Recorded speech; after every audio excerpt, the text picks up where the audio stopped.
معجم المفہرس لالفاظ الاحادیث، یہ ایک کتاب ہے تقریباً 7-8 جلدوں میں. جامعہ سلفیہ کی لائبریری میں جب ہم نے دیکھی تھی تو تقریباً 7 جلدیں تھیں اس وقت. 7 جلدوں پر محیط یہ کتاب ہے. یہ کتاب یہودیوں نے لکھی تھی اور حدیث پر اپنے دور کا یہ شاہکار تھا.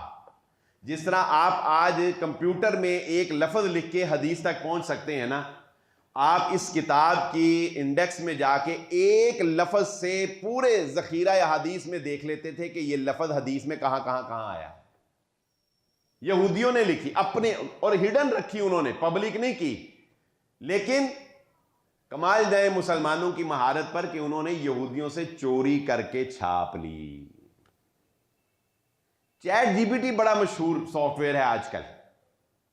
آج کی صبح میں نے سرچ کرتے ہوئے اس کو کہا، ایک حدیث میں نے تلاش کرنی تھی، میں نے اس کو کہا کہ اس حدیث کا سکرین شاٹ، پیپر کا جو صفحہ ہے نا اس کا سکرین شاٹ جو ہے، مجھے یہ حدیث مل نہیں رہی. میں نے کتابوں میں دیکھی ہے، مجھے مل نہیں رہی. تو چیٹ جی پی ٹی کو میں نے کہا کہ تم ایک کام کرو کہ اس حدیث کا جس یہ کتاب میں ہے اس کتاب کا سکرین شاٹ مجھے شیئر کر دو تاکہ مجھے پتہ چل جائے گا، پھر میں اس کتاب سے آسانی سے دیکھ لوں. تو اس نے مجھے جواب دیا کہ یہ میرے اصولوں کے خلاف ہے کہ کسی کی کتاب کا کاپی رائٹ ہونے کی وجہ سے میں اس کی اجازت کے بغیر اس کا سکرین شاٹ آپ کو شیئر کرتا ہوں. اس نے کہا میں کتاب کا لنک آپ کو دے دیتا ہوں، آپ خود جا کے اس پہ سرچ کر کے خود دیکھ سکتے ہیں. میں آپ کے ساتھ یہ چیز شیئر.